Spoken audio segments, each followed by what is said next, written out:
Favorite stories from Collins English Library. Tin Lizzy by Jane Homeshaw. Read by Rona Taylor. Επιμέλεια Γιώργος Πιτροπογιαννάκης.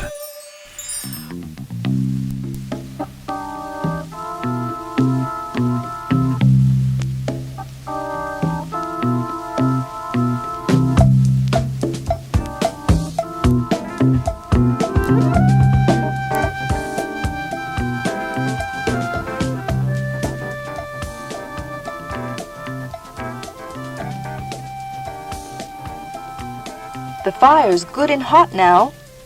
Yes, said a small boy. You can begin. Two of the boys placed a tin box on top of the fire. Two more put water into it.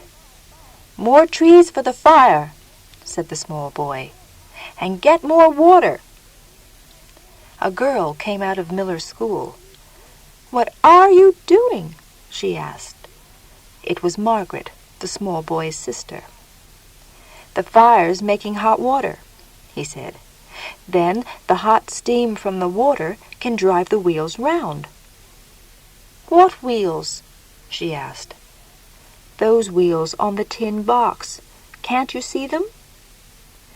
Margaret's eyes went to the box. Oh, yes, I can see them now. It's my new engine, said the boy. Look, the wheels are going round now. They're going very fast, said Margaret. Is it okay? Engines are fast, said the boy. Then he stopped, because it wasn't okay. Something was very wrong. In front of his eyes, the tin box went up 3 meters into the air. Hot water landed on some of the boys. A finger of fire touched one of the school buildings. Fire! Fire! There's a fire at the school! Water! Get some water! The small boy with the thin face walked across to the tin box, now on the ground, and eyed the wheels. They still went round, round and round. Miller's School was in Dearborn, Michigan, United States. The year was 1873. The name of the small boy was Henry Ford. He was 10 years old.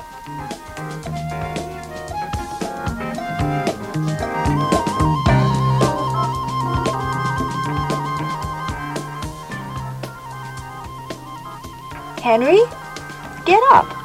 It's 8 o'clock, said Margaret. There's a lot of work this morning. Go away, answered Henry. Work? There's always work in this place. Father's going into Detroit this morning, said Margaret. Oh, said Henry, and jumped out of bed. It was a July morning in 1876. Henry Ford was 13. He lived with his father and brothers and sister on land near the village of Dearborn. William Ford, his father, was a farmer. He loved his land and farmed it well. William was up at 6 every morning. He worked from morning to night. Then he went to bed. That was his life. Where were you this morning, Henry? The family were at the breakfast table. The speaker was John, one of Henry's brothers. What time this morning? 6 o'clock. At 6 o'clock, I was asleep in bed, said Henry. I was asleep at 7 o'clock, too. Why? Where were you? I was down by the trees with Father. We've got some more wood from the trees. Father's going to sell the wood in Detroit today. Men must work or they don't get any money for food. Some people can work with their heads, not with their backs, said Henry. Horses work with their backs. But I'm not an animal. I'm a man. You're not a man. You're a boy, said John. One day I'm going to be a man, And I'm not going to work on a farm then, said Henry. What are you going to do? William, Henry's father, asked. I'm going to build engines for farm work. One day, there aren't going to be any more horses on farms, but there are going to be a lot of engines. John looked up in the air and touched his head with one finger. My poor brother, he said to the family round the table. He's a little wrong in the head. We must be very good to him. Perhaps he's ill. He put his hand on Henry's head. Yeah, your head's very hot. Go back to bed. Poor boy, poor boy. You're asking for a fight, said Henry. He looked at his father. Dad, can I come to Detroit with you this morning? Okay, said William. Go and get the horses ready. It was a long 15-kilometer drive into Detroit. The horses were slow, and the weather was very hot. But William was happy behind his horses. He loved them like children. Beautiful animals, he said to his son. Without horses, men can never work the land. Why can't you do the work with steam engines? Henry asked. Steam engines are no good on the land, said William. They're okay for trains, but you can't drive them on roads or on fields. Why not? Asked Henry. Steam engines want a big fire and a lot of water, so they must be big. You can't drive them on fields or on country roads. The horses walked on through the hot morning. Henry was near to sleep.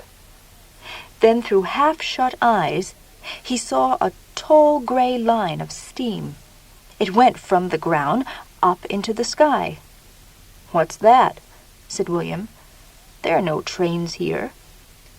Henry looked again. Under the line of steam, there was a big tin box on wheels, and on top of the tin box there was a man. It's a steam engine! Henry jumped down and went up to the driver. Hello, he said. Is this your steam engine? No, said the man. I only work with it. What work do you do? Oh, we work on farms, said the driver. We get trees out of the ground, get wood from trees. Henry looked at his father.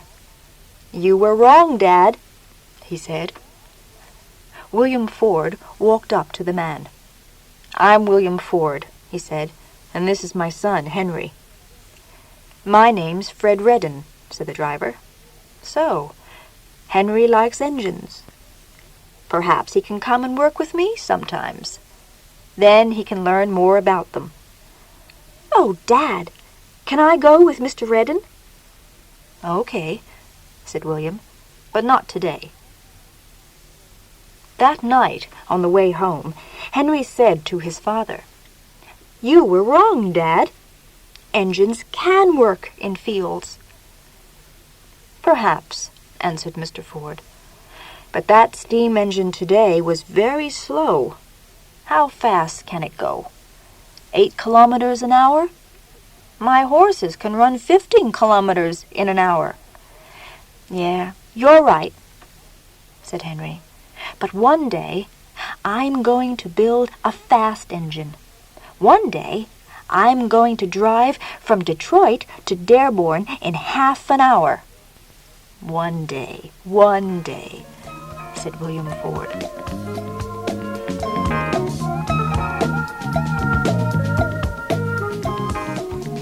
All the world wanted it. Young men in every country looked for it. In 1885, it was the big question of the day. They had trains, and now they had bicycles. But they wanted something more. They wanted a car. A car can stand in front of your house. You can walk out of your door and get into it. You can drive fast to any place.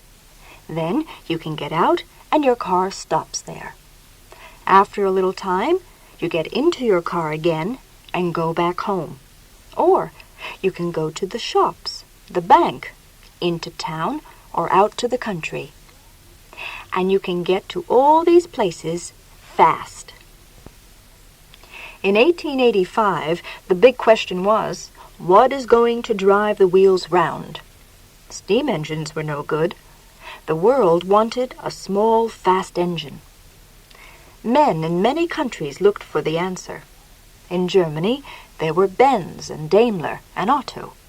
In France, there were Panhard and Bouton. In America, there were Olds and Maxim and the Duryea brothers. In America, the answer came to Maxim: gasoline. Maxim put a very little gasoline into a long tin box. Then he put a match into the box and jumped back fast. He jumped because the air around him was alive with fire. Maxim had his answer. From only a little gasoline and a lot of air, you can get a very big fire. The hot air can drive the wheels round. And so, Maxim had his gasoline engine. After a time, people learned about Maxim's gasoline engine. They all wanted to make one too.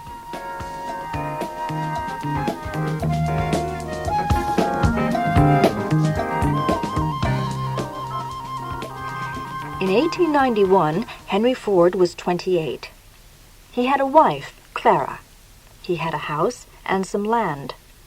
Like his father, Henry was a farmer. He still liked engines.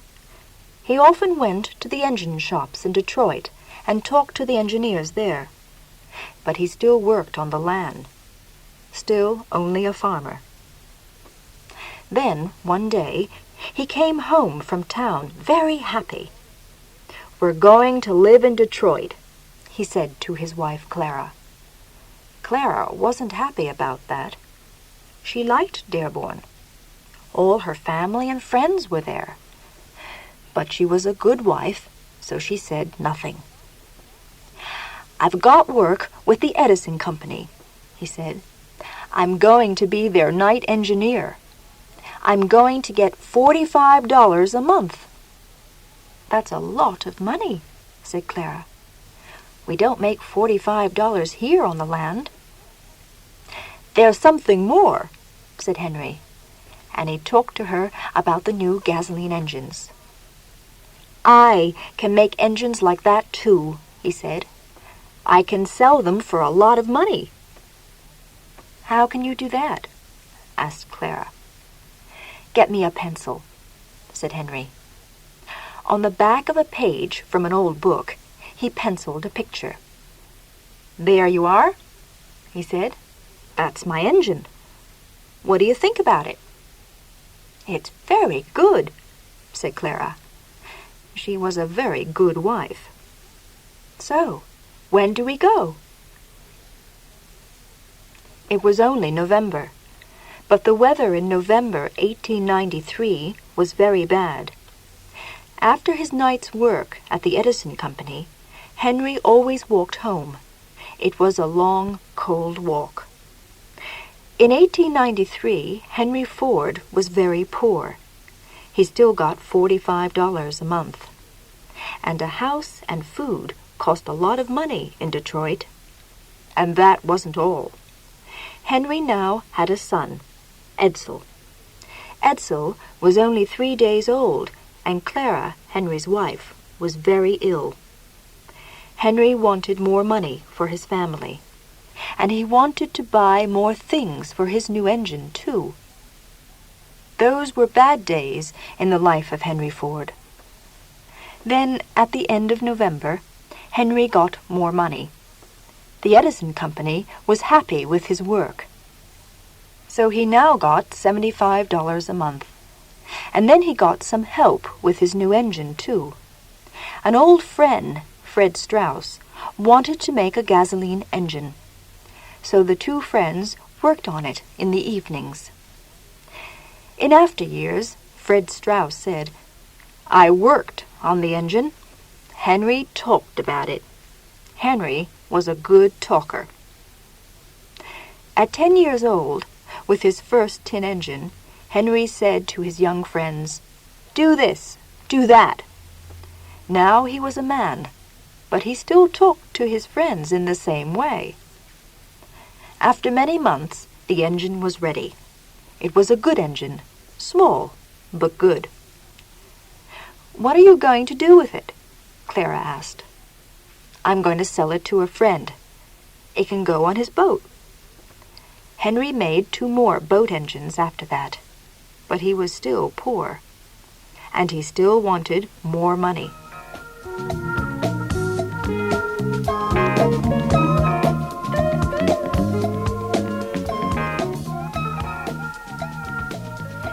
Henry wanted to build a car. There were 1 or 2 cars on the roads of Detroit now. They weren't very good cars. They had big, slow engines. Henry wanted to build a car with a small, fast engine. So he worked on the car every night. In 1896, Henry still worked for the Edison Company, but he now worked for them in the daytime. At night, with his friend Bishop, he worked in a building behind his house at 58 Bagley Road, Detroit. Then one June night, it was ready. "I'm going to take it on the road," he said. "You can't do that," said Clara. "It's 3 o'clock in the morning. All the people in the street are asleep." "It's ready now, so I'm going to drive it now," said Ford. He named his car the quadricycle, the 4-wheeler, then jumped up onto it. "Run the engine," he said to Bishop. The engine went round. Then Ford stopped the engine and got down. "I can't get it out of the building," he said. "I can't get it out of the door." Clara and Bishop looked at the door of the building. They looked at the big car. Yes, Henry was right. "What are you going to do?" asked Bishop. Henry had the answer. "The door must come down," he said. "Stand back." In half an hour, the front of the building was on the ground. But Henry wasn't sorry. "Now I can get it through," he said. "Run the engine again, Bishop." Ford jumped onto the quadricycle and went out into the night. Bishop jumped onto his bicycle and went after him. They went up Grand Avenue and wheeled right onto Washington Boulevard. Then the car stopped in front of the Cadillac Hotel. All the people in the hotel looked out of their windows, but Ford and Bishop never saw them. "What's wrong with it?" said Bishop. "Nothing much," said Henry. They played with the engine for half an hour, and after that it was ready. At 5 o'clock in the morning, they came back to Ford's house. "What are you going to do now?" asked Clara. "I'm going to bed," said Henry.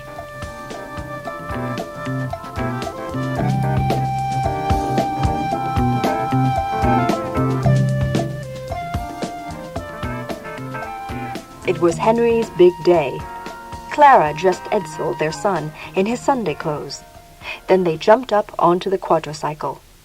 "Dearborn, here we come," said Henry. All his life, Henry wanted to please his father. Now, with his new car, Henry was happy. "After all these years, I can give my father something," he said to Clara. "After today, he can look at me and say, 'My son Henry is a big man.'" At his father's farm, Henry jumped down. All the family were there, brothers and sisters and friends. "Here we are," said Henry.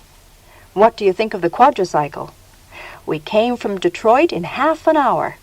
What do you think about that?" His father said nothing. "Come for a drive," said Henry. "No," said William Ford. "I don't want to get onto that thing. I'm happy with my horses." a long time after that, Henry worked very little on his new car. There were now a lot of cars on the roads, but they weren't Ford cars.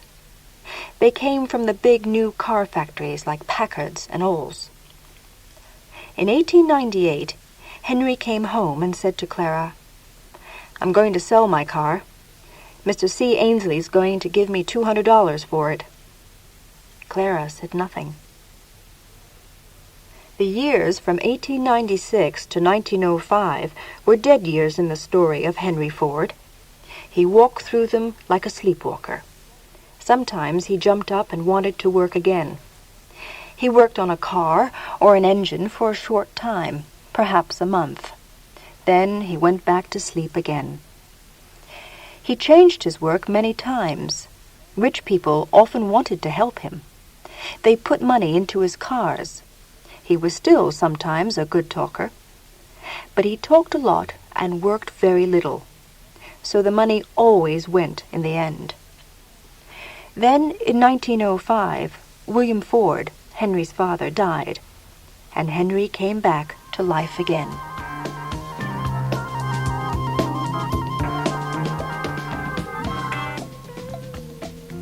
You want to fight? Okay, you can have one. Henry looked at the sea of faces in front of him.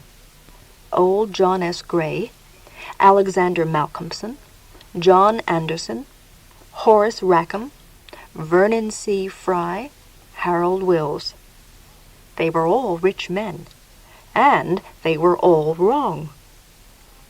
In 1905, cars were the playthings of the rich. No car maker wanted to make a car for poor people.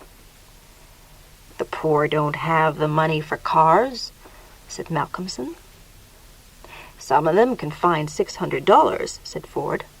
"We can make cars for that." $600? You're wrong in the head, man, said Malcolmson. "I'm not putting any money into a $600 car."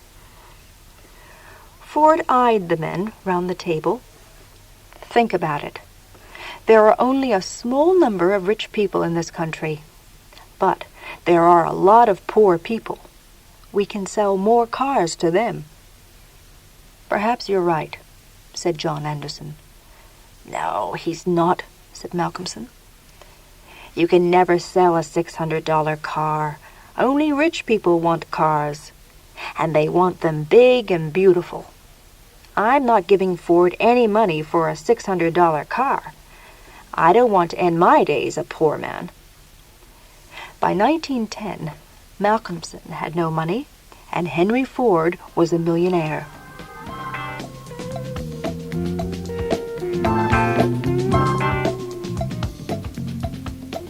In 1906, the new Ford Motor Company made their $600 car.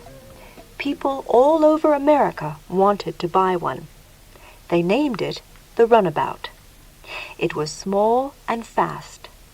It went at 72 kilometers an hour. In 1906, that was fast. In that first year, Ford made 8,000 cars. He wanted to make more, but his factory buildings were still small. "I must buy more land for a big factory," he said to Clara. "Then every farmer in America can buy a Ford car. With a car, a farmer can take his wood, or his animals, or his vegetables to the town every day.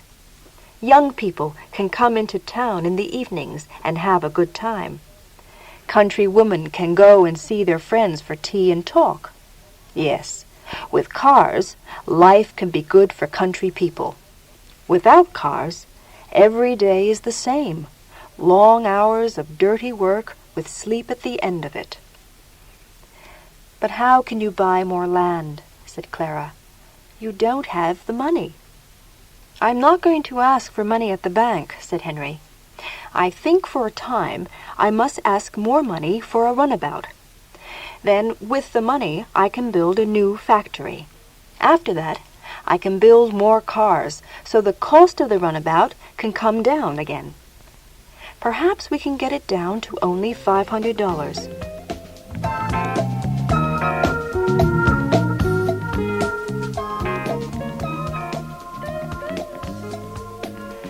In 1907, Ford had his new factory, but he still wasn't happy. He wanted to work on a new car. "The runabout's okay," he said, "but I want something more. The new car must have a very good engine. It must be small and fast. It must drive well on bad country roads. It must be a good car for women and for men. And it must cost very little. It must be the car for the people of America." He worked on the car for a year, and then it was ready. October 1st, 1908 was the big day. On that day, the Model T Ford went out onto the roads of America. The Model T wasn't a beautiful car. She was small and black, but she had a very good engine with a long life. The people named her Tin Lizzy. Ford made 15 million of them in 19 years. The people loved her. They made songs and stories about her. She went along bad roads, through rivers, and up mountains. Henry was very happy with his new car. But he still wanted something more. Edsel was now a young man and ready to work with his father. One day, Henry walked round his new factory with his son. The factory was very big, and it had many buildings. "Look at those men," said Henry. "They're always walking around. They walk around for half the day. They do a little work on one car here, then they go and get some new parts from that building over there. Then they come back and put the new parts in the car." "But all factories are like that," said Edsel. "I'm going to change things around here," said Henry. "The men must stop in one place all day. They come here for work, not for a walk. The new parts and the men must be in the same building. Then the men have more time for work, and I can build more cars." In 1911, Henry made 34,000 cars, but he still wanted to make more. He said to Edsel, "Those men are still walking around a lot." "Yes," said Edsel. "Every man makes 2 or 3 parts for every car. They make one thing, and then perhaps they must go across the building and make something more. After that, they walk back again." "It's no good," said Henry. "Time is money. I'm going to change things again. From now, every man makes only one small part of a car." In 1912, Henry made 78,440 cars, but he still wasn't happy. After a time, he said to Edsel again, "Those men are still walking. They must stop in one place. The parts can go to the men." "How?" asked Edsel. "The men can stand in a line," Henry said, "and a line of car parts can run by in front of them. The first man does a little work on the first part. Then the part goes along the line to man number 2. He does a little work on it. Then it goes to man number 3. And so, at the very end of the line, you have a new car." In 1913, the Ford Motor Company made 168,304 cars. 60 cars every hour. There were a lot of Ford factories all over the world now, but Henry Ford still wanted more. "Some of these lines of car parts are very near the ground," he said, "and some of them are a long way up in the air. It's bad for the men's backs." He changed the lines. Sometimes he changed the workers around too. He put the small men on the lines near the ground, and he put tall men on tall lines. That wasn't all. "I'm going to give every man $5 a day," he said. I want good, happy workers. Good, happy workers make more cars, and they can work only 8 hours a day, not 9. In 1914, Ford made 248,307 cars. There were now 500,000 Tin Lizzys in America, and every Tin Lizzy was $440. But Henry Ford still wasn't happy.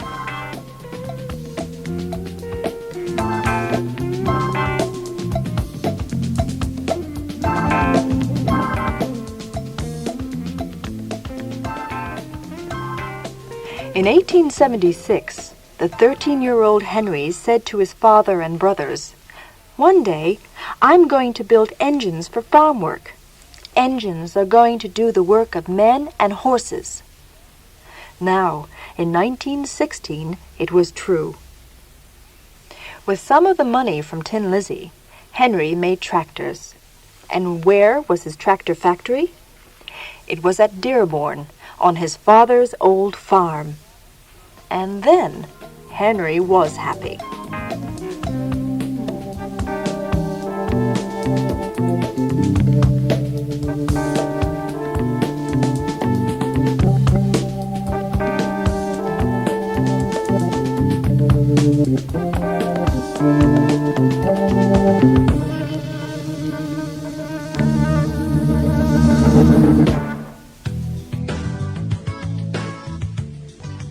Επιμέλεια Γιώργος Πιτροπογιαννάκης.